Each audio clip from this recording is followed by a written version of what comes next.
Hi everyone, कैसे आप लोग। उम्मीद करता हूँ आप लोग बहुत अच्छा होंगे, बहुत अच्छा कर रहे होंगे अपने लाइफ में। आज हम लोग 5 प्रॉब्लम सॉल्व करेंगे रिड्यूस के ऊपर। बिगिनर के लिए होने वाला है ये ट्यूटोरियल। एंड हम लोग सिर्फ प्रॉब्लम ही सॉल्व नहीं करेंगे, ये भी जानेंगे कि रिड्यूस कहाँ पे अप्लाई करना है एंड कैसे अप्लाई करना है। रिड्यूस एक एरे का मेथड है एंड ये सिंगल वैल्यू रिटर्न करता है। एंड रिड्यूस हमेशा एरे पे अप्लाई होता है क्योंकि ये एरे का मेथड है। अगर हम पहले क्वेश्चन की तरफ देखें तो हमें कोड लिखना है जिसमें हमें सम रिटर्न करना है सारे नंबर को ऐड करके।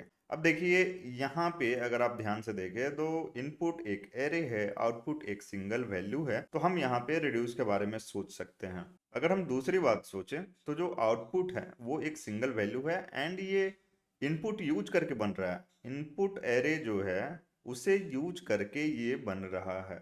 मतलब रिड्यूस के अंदर कुछ ऐसा लॉजिक लिखा जा रहा है जिससे ये आउटपुट प्रोड्यूस हो रहा है।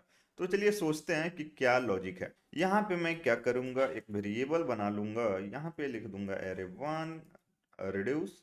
एंड यहाँ पे मैं एक कॉल बैक फंक्शन ले लूंगा एक्यूमुलेटर एंड नंबर। एरे के अंदर जिस टाइप का एलिमेंट होता है उस टाइप से हम लोग नेमिंग कन्वेंशन यहाँ पे देते हैं। तो नंबर है तो यहाँ पे हमने नम ले लिया, ठीक है। एंड यहाँ पे मैं क्या करूंगा, एक इनिशियल वैल्यू दे दूंगा 0। देखिए जब भी आप जावास्क्रिप्ट का प्रॉब्लम कर रहे हैं एंड वहां पे अगर रिड्यूस किया जा सकता है तो आपको रिड्यूस ही यूज करना है। अगर आप फॉर लूप यूज कर रहे हो तो रिजेक्शन का चांस बढ़ेगा, ठीक है। अब देखिए अगर आप इसको फॉर लूप से करते तो आप क्या करते, एक सम नाम का वेरिएबल बनाते जिसमें आप लिखते sum equal to 0, for loop run करते एरे के लेंथ तक एंड सम में नंबर ऐड करते जाते, आप लास्ट में सम को रिटर्न कर देते, ठीक है।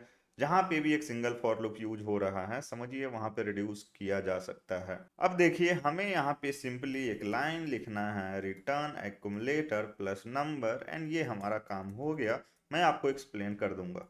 तो यहाँ पे मैं और इसको कंसोल करूंगा तो हमें आउटपुट मिल जाएगा 52। अब ये देखिए कैसे काम कर रहा है। जब हम इनिशियल वैल्यू देते हैं तो वो जाता है एक्यूमुलेटर में। अब ये जो कॉल बैक फंक्शन है जो ये रिटर्न करता है उसके अकॉर्डिंग एक्यूमुलेटर अपडेट होता है। तो जो भी ये कॉल बैक फंक्शन रिटर्न करता है एक्यूमुलेटर में वो चला जाता है। तो जब हमने यहाँ पे 0 दिया था एंड जब हम यहाँ पे ऐड करेंगे तो 0 प्लस नम में आएगा पहले 12, तो ये हो जाएगा 12, ठीक है। तो कॉल बैक फंक्शन हमें 12 रिटर्न करके देगा, तो एक्यूमुलेटर अब हो जाएगा 12। मतलब हर एक इटरेशन के बाद एक्यूमुलेटर अपडेट होता है। तो फर्स्ट इटरेशन में 12 हो जाएगा, फिर ये जो कॉल बैक फंक्शन है ये फर्स्ट इंडेक्स के पास आएगा, 7 के पास आएगा। पहले 0th इंडेक्स के लिए चला था, फर्स्ट इंडेक्स के पास आएगा, 7 के पास आएगा। एंड यहाँ पे एक्यूमुलेटर में 12 है, नम में आएगा 7, 12 प्लस 7 हो जाएगा 19। अगेन ये कॉल बैक फंक्शन रिटर्न करेगा 19, एक्यूमुलेटर आपका अपडेट होके 19 हो जाएगा। एंड ये पूरा एरे इटरेट करेगा जब कॉल बैक फंक्शन, तो लास्ट में हमें मिलेगा 52। लास्ट में जो मिलता है जब पूरा एरे इटरेट हो जाता है तो वो रिटर्न हो जाता है, आंसर हमें मिल जाएगा 52। कंट्रोल से सेव करेंगे तो ऑलरेडी हमें 52 यहाँ पे मिल चुका है। अब बढ़ते हैं दूसरे प्रॉब्लम की तरफ। तो यहाँ पे मैं क्या करूंगा, इसको कॉपी कर लूंगा एंड यहाँ पे पेस्ट कर दूंगा। हमें क्या करना है दूसरे प्रॉब्लम में, एरे में कैरेक्टर दिया गया है एंड हमें कैरेक्टर काउंट करके ऑब्जेक्ट के फॉर्म में आउटपुट रिटर्न करना है की वैल्यू पेयर में, ठीक है। की जो है वो कैरेक्टर है एंड वैल्यू जो है वो ये है कि कैरेक्टर कितना बार अपीयर हुआ है। जैसे ए यहाँ पे 2 बार अपीयर हुआ है इस एरे में, तो A2 P जो कैरेक्टर है वो 2 बार अपीयर हुआ है। तो इस तरीके से अगर आप ध्यान से यहाँ पे देखें तो ये जो ऑब्जेक्ट है वो एक सिंगल वैल्यू है। ये जो आउटपुट है वो इस एरे को यूज करके बनाया गया है। तो हम लोग क्या कर सकते हैं यहाँ पे रिड्यूस के बारे में। तो देखिए हम क्या करेंगे, हम इनिशियल वैल्यू लेंगे एम्प्टी ऑब्जेक्ट, इसमें हम ये जो कैरेक्टर है इसको ऐड करेंगे एज ए। यहाँ पे जो हमने लिखा है रिटर्न नम, इसको हटा लेते हैं, ठीक है। अब देखिए लॉजिक कैसे सोचेंगे। कैरेक्टर के केस में यहाँ पे क्या होगा, दो केस होगा। यहाँ पे एक फर्स्ट टाइम कैरेक्टर आ रहा है, दूसरा केस क्या होगा कि ऑलरेडी कैरेक्टर आ चुका है, ठीक है। तो यहाँ पे हम दो केस ले लेंगे इफ एल्स, ठीक है। तो एक्यूमुलेटर एंड यहाँ पे हम लोग नम की जगह वेरिएबल ले लेंगे कैर, ठीक है। नेमिंग कन्वेंशन पे हमेशा ध्यान देना है। एंड यहाँ पे एक एल्स पार्ट ले लेंगे, ठीक है। एक्यूमुलेटर कैर, इसका मतलब क्या हुआ, कोई कैरेक्टर एज ए की इस ऑब्जेक्ट में ऑलरेडी एग्जिस्ट है। अगर फर्स्ट टाइम आएगा तो एल्स में जाएगा, तो फर्स्ट टाइम को पहले हैंडल कर लेते हैं हम लोग। तो यहाँ पे मैं क्या करूँगा, इस एम्प्टी ऑब्जेक्ट में जब फर्स्ट टाइम आएगा तो ऐड कर दूंगा एज ए की कैरेक्टर को एंड वैल्यू डाल दूंगा 1, क्योंकि फर्स्ट टाइम आ रहा है तो उसमें वैल्यू हमने डाल दिया 1। अगर पहले से ही एग्जिस्ट कर रहा है, तो पहले से जब एग्जिस्ट कर रहा है तो उसमें ऑलरेडी वैल्यू होगा कुछ, तो यहाँ पे हमने वैल्यू ले लिया एंड उसमें हम लोग क्या कर देंगे, +1 को ऐड कर देंगे। इतना सिंपल सा था। लास्ट में एक्यूमुलेटर को रिटर्न कर देना है, ठीक है। राइट क्लिक करके फॉर्मेट डॉक्यूमेंट कर लूंगा, मैं कंट्रोल इससे सेव करूंगा, हमें मिल जाएगा आंसर। एंड यहाँ पे कुछ गलती हो गया है, क्योंकि यहाँ पे array 1 नहीं array 2 होगा। कंट्रोल से सेव करेंगे, हमें मिल जाएगा आंसर, ठीक है। तो होप आपको समझ में आया होगा कि कैसे रिड्यूस सोचना है। नेक्स्ट प्रॉब्लम की तरफ बढ़ते हैं। यहाँ पे लिखा गया है write code to find the total marks of all student. अगर आप ध्यान से देखें तो पहले प्रॉब्लम में सिंपली नंबर था, तो हमने कर दिया था एक्यूमुलेटर प्लस नम।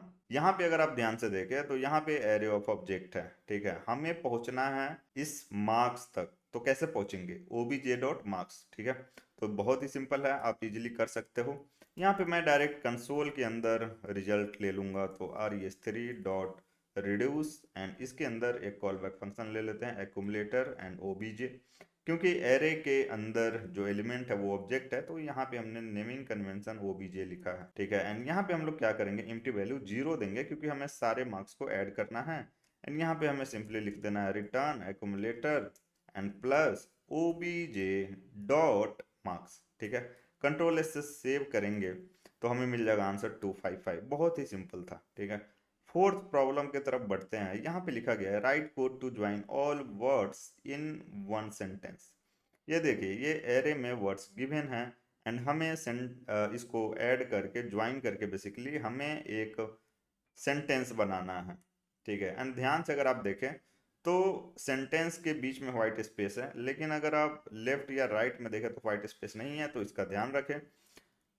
बहुत लोग क्या कर सकते हैं कि यहाँ पे सिंपली लिखेंगे console dot log array4 dot join, ठीक है। ज्वाइन एक बिल्ट इन मेथड है एंड यहाँ पे दे देंगे व्हाइट स्पेस एंड बोलेंगे कि आउटपुट आ गया। इंटरव्यूअर आपको बोलेगा कि बिल्ट इन मेथड यूज नहीं करना है, तब देखिए कैसे करेंगे। तो यहाँ पे मैं क्या करूंगा, एक वेरिएबल बना लूंगा res एंड यहाँ पे मैं क्या करूंगा, array4 एरे ले लूंगा एंड यहाँ पे यूज कर दूंगा रिड्यूस, ठीक है।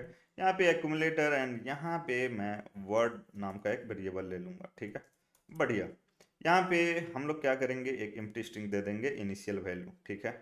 यहाँ पे एम्प्टी स्ट्रिंग दे देंगे एक इनिशियल वैल्यू। अगर आप इसको फॉर लूप से करते तो आप क्या करते, एक वेरिएबल बनाते res नाम का एंड यहाँ पे एम्प्टी स्ट्रिंग उसमें दे देते, उसी में इस वर्ड को ऐड करते फॉर लूप यूज करके। रिड्यूस हम लोग यूज कर रहे हैं एंड इनिशियल वैल्यू हम लोग एम्प्टी स्ट्रिंग दिए हैं, ठीक है। ओके बढ़िया। अब देखिए यहाँ पे अगर हम लिख दे कि रिटर्न एंड यहाँ पे मैं लिख दूं accumulator plus word plus white space, ठीक है, तो क्या हमारा काम बन जाएगा। देखिए यहाँ पे ध्यान से समझते हैं, एक्यूमुलेटर अभी एम्प्टी स्ट्रिंग है, ठीक है। तो एम्प्टी स्ट्रिंग प्लस वर्ड आएगा, इसमें रिड्यूस तो ऐड हो जाएगा एंड व्हाइट स्पेस, मतलब फर्स्ट इटरेशन के बाद जब कॉलबैक पहली बार चलेगा 0th इंडेक्स के लिए, तो आउटपुट मिलेगा हमें रिड्यूस प्लस वाइट स्पेस, मतलब यहाँ तक, ठीक है। सेकेंड टाइम का अगर हम बात करें तो इसमें ऐड होगा ये इज एंड वाइट स्पेस, ठीक है। ऐसे ही हम सबसे लास्ट में देखें तो पावरफुल भी ऐड होगा, लेकिन व्हाइट स्पेस भी ऐड हो जाएगा, लेकिन आउटपुट में हमें लास्ट वर्ड के लिए व्हाइट स्पेस नहीं चाहिए। अगर हम ये लिख रहे हैं अपना लॉजिक, तो गलत हो जाएगा, ठीक है। तो इसको हैंडल करना पड़ेगा। कैसे हैंडल किया जाए, ध्यान से देखिए। यहाँ पे अगेन हम इफ एल्स ले लेंगे, ठीक है। इफ एंड यहाँ पे हम एल्स ले लेंगे, ठीक है। एल्स इस तरीके से, एल्स में हम सिंपली लिख देंगे ये, ठीक है। हमें सिर्फ लास्ट वर्ड को हैंडल करना है, बाकी हमारा कोड सही है।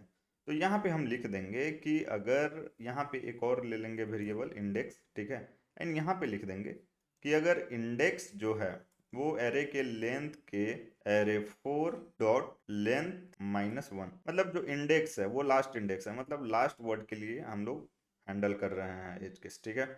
तो क्या यहाँ पे लिखना है, तो यहाँ पे सिंपली हमें क्या करना है, व्हाइट स्पेस को नहीं ऐड करना है, बस बहुत सिंपल था। व्हाइट स्पेस को नहीं ऐड करना है अब हम यहाँ पे अगर कंसोल लगा दे, कंसोल डॉट लॉग, यहाँ पे लिख दे RES, कंट्रोल से सेव करे तो हमें मिल जाएगा output reduce is very powerful. ठीक है, लेकिन इसमें आपको नहीं पता चलेगा कि लेफ्ट या राइट में व्हाइट स्पेस है कि नहीं। तो यहाँ पे मैं क्या करता हूँ, dot length equal equal and इसका लेंथ चेक कर लूंगा आउटपुट का, ताकि हमें पता चल जाए कि हमारा हमने जो कोड लिखा वो सही है। ठीक है, तो यहाँ पे भी लिख दूंगा मैं डॉट लेंथ, कंट्रोल से सेव करते हैं, ट्रू रिटर्न किया है मतलब कि सही है। थोड़ा सा भी अगर आप इधर उधर कर दीजिएगा तो ये फॉल्स रिटर्न करेगा। देखिए यहाँ से मैंने एक वाइट स्पेस को हटा दिया है, अब ये फॉल्स रिटर्न करेगा। ठीक है, होप आपको समझ में आया होगा। लास्ट प्रॉब्लम की तरफ हम लोग चलते हैं एंड इसको मैं कर दूंगा कमेंट, इसको भी कर देता हूँ कमेंट। ठीक है, लास्ट प्रॉब्लम की तरफ हम लोग चलते हैं एंड लास्ट प्रॉब्लम ये है कि एरे में नंबर है, हमें कोड लिखना है जिससे हम लोग फाइंड कर सके maximum number, highest number in the array. ठीक है, तो इजिली एक लाइन में भी हम इसको कर सकते हैं, कंसोल डॉट लॉग, यहाँ पे लिख देंगे math dot max and array में जो नंबर है उसको अनपैक करके यहाँ पे डाल देंगे इसके अंदर। ठीक है, तो हमें मैक्सिमम नंबर मिल जाएगा यहाँ पे 89। लेकिन अगेन आपको इंटरव्यूअर बोलेगा कि ये जो बिल्ट इन मेथड आपने यूज किया है इसको मत करें प्लीज। ठीक है, तो देखिए कैसे करेंगे। यहाँ पे हम क्या करेंगे कि एक वेरिएबल बना लेंगे, let RES array 5 dot reduce and यहाँ पे एक्यूमुलेटर एंड यहाँ पे नंबर। ठीक है, इनिशियल वैल्यू हम लोग क्या लेंगे, अगर आप फॉर लूप यूज करके करते तो कैसे करते, आप क्या करते हैं, आप पहले नंबर को मान लेते हैं कि वो मैक्सिमम है। ठीक है, तो हम भी यहाँ पे क्या करेंगे कि मान लेंगे। तो हम यहाँ पे एरे 5 का पहला जो एलिमेंट है मान लेते हैं कि ये मैक्सिमम है एंड हम यहाँ पे सिंपली लिख देंगे रिटर्न।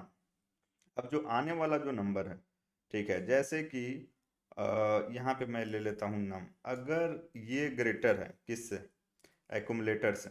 ठीक है, अगर ये ग्रेटर है एक्यूमुलेटर से तो हम क्या कर देंगे, यहाँ पे नम रख देंगे, एल्स एक्यूमुलेटर रखेंगे। ठीक है, बहुत सिंपल सा था। एंड यहाँ पे लिख देंगे कंसोल डॉट लॉग एंड यहाँ पे लिख देंगे RES, कंट्रोल से सेव करेंगे, सेम आउटपुट आएगा RES। होप आपको समझ में आया होगा। ये 5 प्रॉब्लम था बिगनर के लिए। ठीक है, हम लोग आने वाले ट्यूटोरियल में और भी बहुत सारा प्रॉब्लम करेंगे रिड्यूस के ऊपर, ताकि आप कोई भी इंटरव्यू क्रैक कर सको एंड ये प्रॉब्लम सॉल्विंग में आता है। कोई भी डाउट है कमेंट कीजिए, पहली बार देख रहे हैं सब्सक्राइब कीजिएगा एंड ये जरूर बताइए कि आपको कैसा लगा ट्यूटोरियल। मिलते हैं नेक्स्ट वीडियो में, thank you, bye, take care.